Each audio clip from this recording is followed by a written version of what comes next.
How did that happen? Chris Brown? Yeah. Man, every interview I said his name.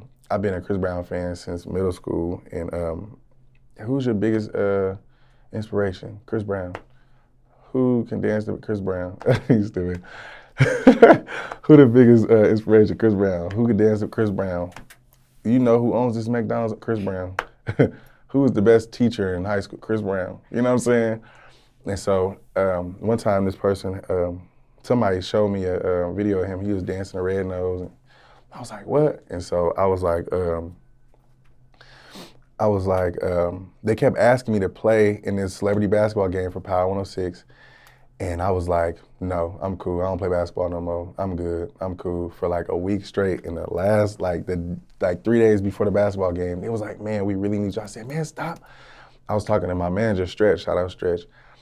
I was like, man, bro, I'm not finna be doing this game, bro. This, that, and the other. I don't play. Chris Brown gonna be there. I'm like, so am I on his team or do I got a team I'm gonna be on? Because if I'm on his team, I go. So he came in. So we did that. I went in there. I seen his name on the locker or whatever. And I was like, man, like that's his name. Like I never met him. This was probably like 4 years ago. Then I was like, boom. He wasn't there. I went outside for a little bit, came back. I'm like, man, this nigga not gonna come. This shit too good to be true. I promise you, the whole room got hella cold. Everybody got quiet. A big old group of people came in. It seemed like, you know how on the old cartoons where if the two cartoons start fighting, it becomes like a crowd, like a cloud, and there's fists in it. That's what it looked like. Hella people. Then it parted ways, and then he looked at me, and I was like, oh shit, like that's that nigga, like you know what I'm saying? And he was like, he came to me, he was like, man, I fuck with your shit, and I was like, bruh, like you know what I'm saying? Like I was like, I fuck with your shit too. And then by the time I said that, he was already on the basketball court. I took hella long to answer. And I was like, man, I'm a big old fan. Like, thank you for being hella nice. And he was like, hell yeah, I fuck with your shit, bro. We gotta work. I was like, what?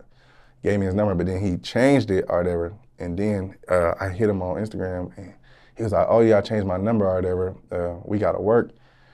And so then it was like the next night or something like that. Oh, no, that same night, I had my studio on my first floor and I was like, yeah, I'm gonna make you a beat. He was like, hell yeah. He was like, you gotta come up here at work too. I'm like, yeah, for sure, I'll let you know. He's like, when you come up here, you can come spend the night at my house. I was like, man, don't say that. I'll leave tonight. He was like, come on. I said, I could bring my cousin Kiara. He was like, yeah.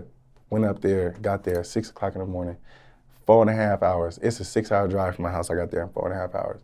Spent the whole week. We did our song Bus It, some other stuff. We did hella music. We got hella music coming out, actually, there, and just so on and so forth. I send him some stuff. He'll be like, oh, that's cool.